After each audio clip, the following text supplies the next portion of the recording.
আসসালামু রাহমাতুল্লাহ। জনকল্যাণে সারাক্ষণ আপনার পাশে রাজদর্পণ। রাজদর্পণে আপনাকে স্বাগতম। আপনাকে অসংখ্য ধন্যবাদ। জনস্বার্থে কিছু প্রশ্ন। আগামী জাতীয় সংসদ নির্বাচনে নির্বাচিত হওয়ার জন্য আপনি কতটুকু আশাবাদী? আমরা ঝালকাঠি ১ রাজাপুর কাঠালিয়ার গণমানুষের সাড়া পাচ্ছি। গ্রামে গঞ্জে নারী, পুরুষ, হিন্দু, মুসলমান সবাই এবার ঐক্যবদ্ধ হয়েছে যে নতুন বাংলাদেশের নতুন স্বপ্ন বুনতে দাঁড়িপাল্লা প্রতীকে জামাত প্রার্থীকে জয়যুক্ত করতে চায়। এবং সেই জামাত প্রার্থী হিসেবে যখন আমি ব্যক্তিগতভাবে এখানে সংযুক্ত হয়েছি, সেই জায়গাটায় এই অঞ্চলের সার্বজনীন সকল মানুষরাই এখন সম্পৃক্ত হচ্ছে। বিশেষ করে সাধারণ ভোটার যারা, তারা আমাদেরকে ভোট দিয়ে দেখতে চায় যে কিভাবে আগামীর বাংলাদেশ আমরা গঠন করতে পারি। তো আমি নিশ্চিত করে বলতে পারি, আল্লাহ যদি সহায় থাকেন, এখনকার পরিবেশ যতটুকু আমার কাছে অবজারভেশনে এসেছে, আজকের দিন পর্যন্ত আমরা শতভাগ আশাবাদী আল্লাহ আমাদের উপর রহম করলে আমরা এখান থেকে এই আসনটি বাংলাদেশ জামাত ইসলামকে উপহার দেওয়া সম্ভব। এবং বাংলাদেশের নতুন সরকার যেটা হবে, সেই ১০ দল কিংবা আরও দল বৃদ্ধি পেলে সেই দলের সাথে এই আসনটি সংযুক্ত হয়ে ওই জোটটাই আগামীতে ক্ষমতায় যাবে বলে আমরা বিশ্বাস করি। জি, ধন্যবাদ। আগামী জাতীয় সংসদ নির্বাচনে নির্বাচিত হলে আপনার পরিকল্পনাগুলো সংক্ষেপে যদি জানাবেন। আমার প্রাথমিক পরিকল্পনা হচ্ছে যে আমাদের অঞ্চলের সকল মেম্বার, চেয়ারম্যান এদেরকে নিয়ে আমি একটা মিনি পার্লামেন্ট করতে চাই। যেই মিনি পার্লামেন্টের মূল উদ্দেশ্য হচ্ছে মেম্বার চেয়ারম্যানরা আমার সাথে প্রতি মাসে একবার ওখানে সরকার যেভাবে আমাদের রাষ্ট্রীয়ভাবে জাতীয় সংসদে বসে, আমার অঞ্চলের একটা ছোট্ট সংসদ থাকবে, যেটার নাম ভিন্ন হবে কিন্তু ওইটার কাজ হবে সংসদের মতোই।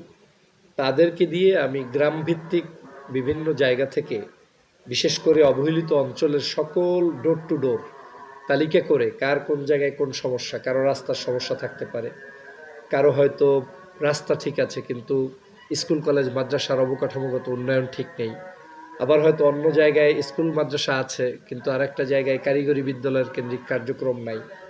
এভাবে করে শিক্ষা, স্বাস্থ্য, কারিগরি সকল সেক্টরে সুন্দর ভূমিকা রাখার জন্য তাদেরকে নিয়ে লিস্ট করে সেই লিস্টের ভিত্তিতে, পর্যালোচনার ভিত্তিতে কাজ করা। এর পাশাপাশি হচ্ছে আমাদের সকল সাধারণ শিক্ষার্থীদের মধ্য থেকে একটা প্রচলিত ধারা হচ্ছে যে এখানে ইন্টারমিডিয়েট পড়ার পরেই একদল সাধারণ ছেলেমেয়েরা পড়াশোনার রাস্তা ছেড়ে দেয়।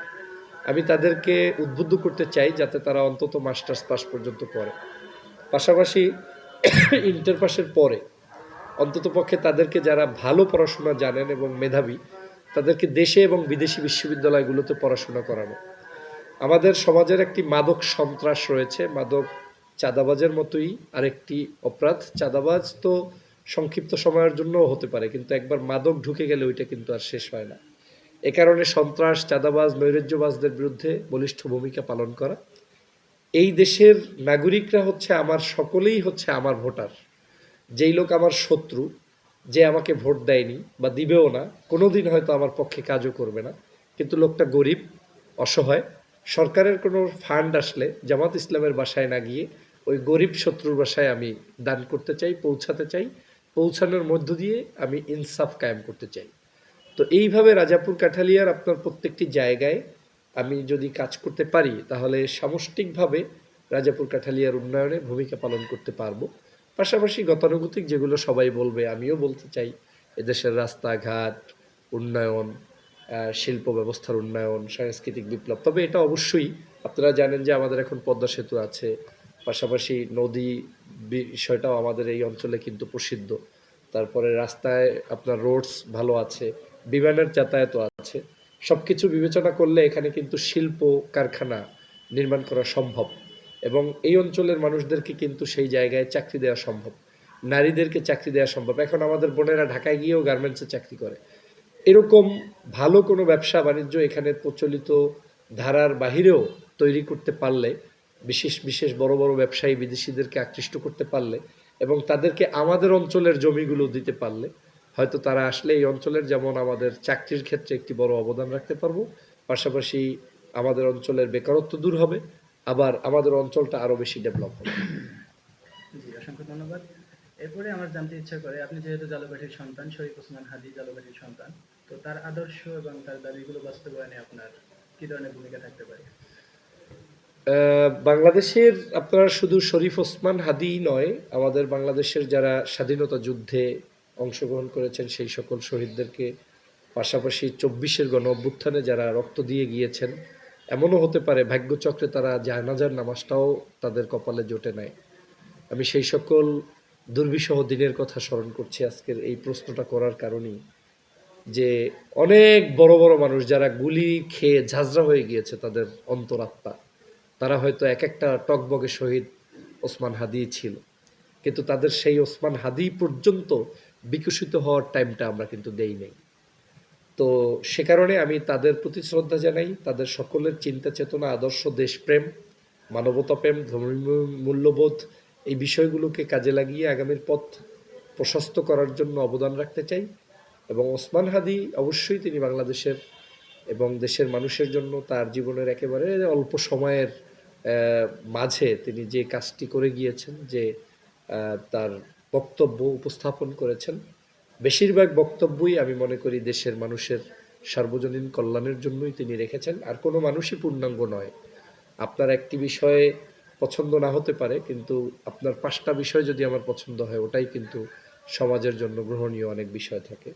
আমি শহীদ ওসমান হাদির আত্মার মাগফিরাত যেমন কামনা করি, পাশাপাশি একজন যুবক হিসাবে আমি বিশ্বাস করি আমাদের দেশের প্রত্যেকটা নাগরিক যাতে দেশপ্রেমিক হয় এবং দলকানা না হয়ে আগামীর পথ পাড়ি দেয়, সেটাই আমার প্রত্যাশা। ধন্যবাদ। আমরা সর্বশেষ পর্যায়ে চলে আসছি। অরাজনৈতিক প্রতিষ্ঠান খাদিমুল কোরআন সংগঠনের পক্ষ থেকে একটি প্রশ্ন। ধর্মীয় চেতনায় এবং নারীরা যদি কোরআন শিক্ষার উদ্যোগ নিলে আপনার পক্ষ থেকে কি ধরনের সহযোগিতা তারা পেতে পারে? আমি তো সকল প্রকার ধর্মীয় কার্যক্রম যেটা রাষ্ট্রবিরোধী হবে না, সমাজ বিরোধী হবে না, কিংবা কোনো ভিন্ন উদ্দেশ্যে রাষ্ট্রে কোনো গুপ্ত বিভিন্ন সংস্থা সেজে অপকর্ম করার মতো পসিবিলিটি তাদের মধ্যে থাকবে না, তাদের সকলের পাশেই আমার কর্মকাণ্ড অব্যাহত থাকবে। এদেশে অনেক অর্গানাইজেশন থাকে যারা সামনে হয়তো অনেক বেশভূষা দিয়ে প্রকাশ করে, কিন্তু ইন্টারনালি দেখা যায় যে কোনো একটা দেশের এজেন্ট। এরকম যারা হবে না, সকল ধর্মীয় অর্গানাইজেশনের পক্ষে আমার অবস্থান সবসময় থাকবে এবং তাদের যে কোনো ধর্মীয় সেন্টিমেন্টকে আমি সম্মান জানাবো, শ্রদ্ধা জানাবো এবং তাদেরকে সর্বোচ্চ সহযোগিতা করে পথ চলতে আমি সাহায্য করব, সেটা নারীর জন্য হোক কিংবা পুরুষের জন্য হোক। এবং নারীর জন্য হলে আরও বেশি করা উচিত, এজন্য আমাদের সমাজের নারীদেরকে আরও বেশি ইসলামের দিকে ধাবিত করতে, ধর্মের দিকে ধাবিত করতে, এবং ধর্মীয় যে একটি মিসলিডিং কনসেপ্ট সমাজে চলছে যে ধর্ম মানে কঠোরতা, ধর্ম মানে একেবারে মানে সমাজ থেকে বিচ্যুত কোনো জিনিস, এটা যে সঠিক নয়, এটা প্রমাণের জন্যই অনেক বেশি কোরআনের দাওয়াত, ইসলামের যে আকিদা এবং এই সকল ইস্যুগুলো রয়েছে, এগুলোর উপরে কোরআন সুন্নাহ ভিত্তিক সঠিক তথ্য পরামর্শ জাতির কাছে উপস্থাপন করা দরকার। সেই সকল কাজে আমার সহযোগিতা সবসময় অব্যাহত থাকবে এবং সেটা শুধু ধর্মীয় মুসলমানদের ক্ষেত্রে থাকবে তেমনটা নয়। আমি একজন মুসলমান হিসাবে, ধর্মীয় ব্যক্তি হিসাবে, কিংবা আমি এই অঞ্চলের এমপি হিসাবে যদি এমপি আল্লাহ বানায়, আমার বিশ্বাস থাকবে এই অঞ্চলের হিন্দু, মুসলমান, বৌদ্ধ, খ্রিস্টান প্রত্যেকটা ধর্ম যার যার মতো স্বাধীনভাবে সে পালন করবে এবং তাদের ধর্ম পালন করতে রাষ্ট্রীয় পক্ষ থেকে একজন এমপি হিসাবে আমার পক্ষ থেকে যথাযথ পদক্ষেপ নিয়ে তাদেরকেও পাশে দাঁড়াবো এবং সেটার দাঁড়ানোর মধ্য দিয়ে ইসলামের সৌন্দর্যতা প্রকাশ করতে চাই। যদিও আপনি এই কথাগুলো প্রায় শেষ করে দিয়েছেন, তারপরে সর্বশেষ প্রশ্ন, আপনার নির্বাচনী আসন নিয়ে আপনার বিশেষ কোনো পরিকল্পনা এবং জনগণকে কিছু জানাতে চান? সর্বশেষ জনগণকে আমি একটাই আহ্বান করব, আমাদের এই ছোট্ট বাংলাদেশকে সুন্দর পথে এগিয়ে নিয়ে যেতে হলে আমাদেরকে সকল প্রকার এই হানাহানি মুক্ত জীবনযাপন করতে হবে, হৃদয়টাকে প্রশস্ত করতে হবে, বিরোধী ভিন্ন মতের মানুষদেরকে কাছে টানার মানসিকতা পোষণ করতে হবে, স্বক্ষেত্রে সম্মান জানাতে হবে, রাষ্ট্রের প্রত্যেকটা প্রতিষ্ঠানকে আমাদের দেশের একটি গুরুত্বপূর্ণ প্রতিষ্ঠান মনে করে তাদের সাথে বন্ধুত্বপূর্ণ সম্পর্ক করে ডে বাই ডে এটা সংস্কার করতে হবে, কাউকে বাদ দিয়ে নয়, বরং সবাইকে কাছে টেনে সবাইকে পাশে রেখে কাজ করতে হবে।